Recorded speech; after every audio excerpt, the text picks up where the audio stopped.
Welcome to our balance room. It's super loud, but here I am with everything I need. I've got my micro pipetter, tips, a vial with a cap, a 10 ml beaker that I'm going to put my sample in,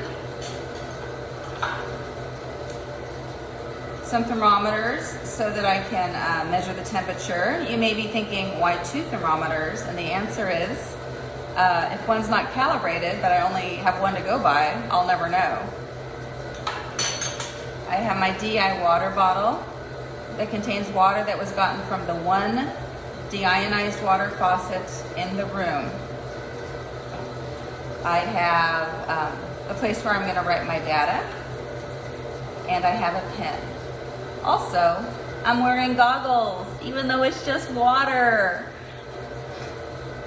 So, first thing I want to do is I need to set the pipette to the correct volume.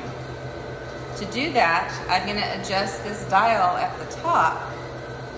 I slowly go back or forth until I see which direction the numbers are going, because I don't want to accidentally go above 1,000 or below 100. It's not good for the spring. Okay, so I see which direction to turn, and I'm turning.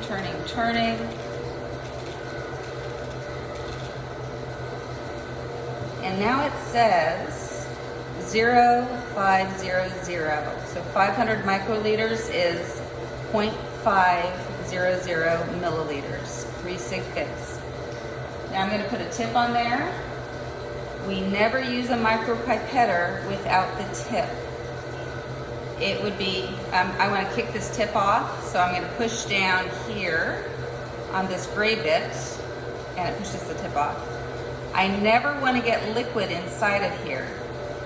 That's why I always need to use it with the tip on. Okay, I'm going to hold it kind of resting on my index finger, and my other fingers are going to help me. Here I have the lever that I can push down the plunger. I can push down to the first stop, or I can push farther to a second stop. So when we first get the plunger, the micro pipettes in lab, we're going to practice feeling what the first stop is, and then pushing further to feel where the second stop is. And one of the goals of this experiment is to understand the first and second stop, so that we can use this tool accurately for experiments that we will do throughout the semester. Okay, I'm going to set this down, and to my 10 mil graduated cylinder, I will add some DI water. I could squeeze, but there's 2 reasons I'm not going to do that. One is, when I put water in that way, I'm going to have air bubbles, and the second is, it's going to take a long time.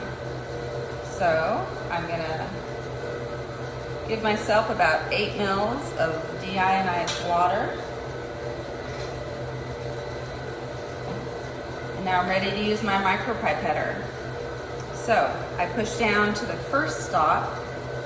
I go about, you can't see. I go down to a little bit below the tip. I don't want to have the tip too high, or I will, when I start to drop water and the water level goes down, I'll begin drawing up air. And that's called aspirating, and aspirating is bad.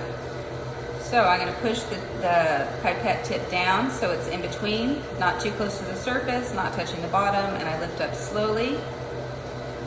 And then I go down to the first stop, lift up slowly, down again to the first stop. What I'm doing right now is called wetting. It's kind of like I'm conditioning the inside of that with some water in it. Once I've done that 2 or 3 times, I have my thumb depressed to the first stop. I'm going to slowly draw up. When I'm ready to dispense, I'm going to take my vial, uncap it. I'm going to hold this at an angle and go slowly down to the first stop. And then once it looks empty, push quickly to the second stop. And then I have hopefully expelled all the liquid that I have gathered. Now I'm going to put my lid back on, and I would be ready to take a measurement. Okay, so the important ideas here are when drawing up. So I only needed to do that wetting thing the first time. Now the inside of this pipette tip is wet, and so I can just push down to the first stop, put this inside the liquid, draw up slowly one time. I have a sample. Notice how vertical my pipetter and my tip are. When I dispense, I'm gonna hold the tip at an angle, touching the side. Dispense slowly to the first stop, and then a quick push to the second stop. Okay, ideally there would be nothing left in the tip of the pipette, and that's one of the things we're practicing today. When I'm ready to kick the pipette tip off, I push down on the gray, and I catch it, and then these pipette tips are a one use only. So when you're done with your lab today, you're gonna throw this in the trash. And then we're gonna make sure that we haven't aspirated anything. So we'll take a piece of a chem wipe. It would be helpful if I had one here, but I don't. Touch it here, push down quickly to the second stop, and make sure that that doesn't look wet. It isn't wet, so I haven't gotten anything inside here. I haven't aspirated a liquid up into the pipette. If I had, I would need to tell Sue so that she can go clean it out because these are pricey and they're not disposable. Okay, so let's say we're ready to do the lab. Here we have an analytical balance. This measures to 4 places past the decimal. It's very precise, and because the tool has great precision, it's expensive, and so we keep it locked up in this loud balance room. Before I begin to use the balance, I need to check and see that it's level.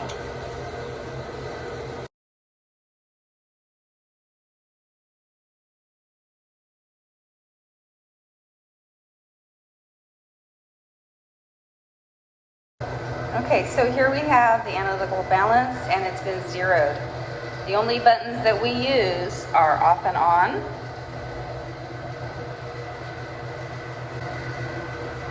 and tear.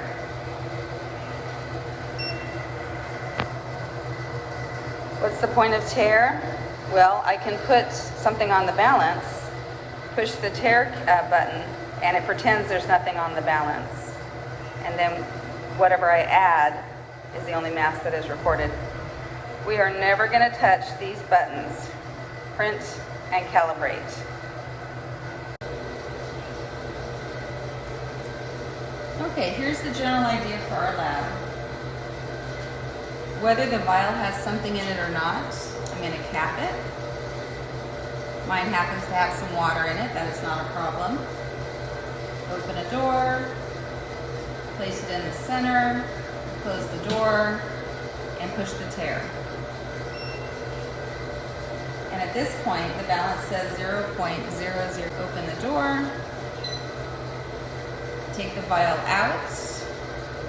I'm going to set it cap upside down on the counter so I don't contaminate my cap. Collect a sample.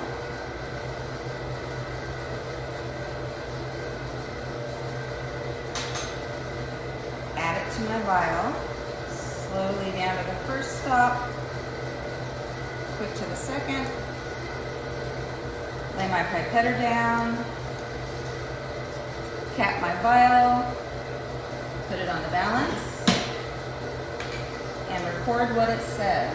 I'm recording what it says in permanent ink. And if I make a mistake, I will draw a line through it. So for trial 1, I have 0.04944 grams. I've recorded that. Now, before I pull it out, I'm going to tear it so it says 0, and we're ready for the next sample. Uncap, flip the cap, put it top down.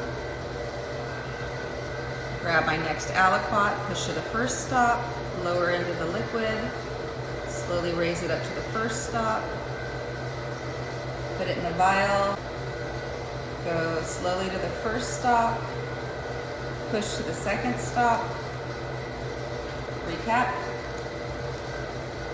And if I've done it just as I did before, if I'm consistent, when I put it on the balance with the lid on, I should get the same value.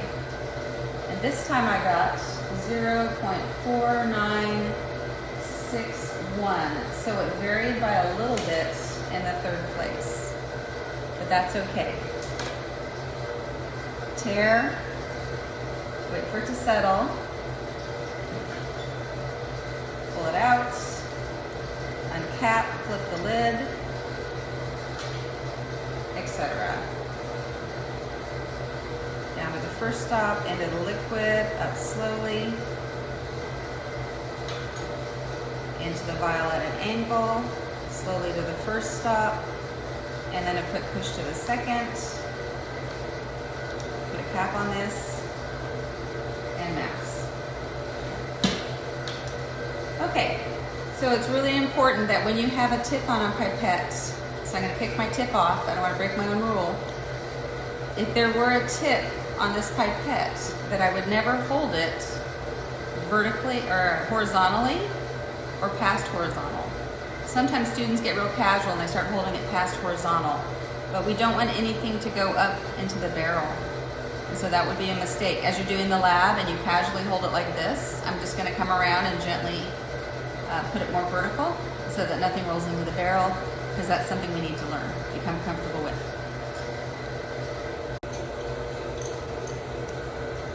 When you are done collecting your samples, go ahead and get the temperature of the water.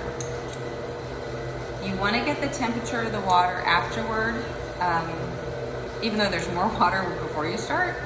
When you don't want to risk contaminating the water with anything that might be left on these thermometers. When you read the thermometer, the tens is the major division, the minor division are the ones, so you're estimating to the tenths place. Every number here should be 20 something point something degrees Celsius. Why are we doing this with 2? I just want to see if they're very different. The thermometer on the left here says 26.2 degrees Celsius, and the thermometer on the right says 25.1 degrees Celsius. So I'm not really sure which one is right. I'm going to split the difference here.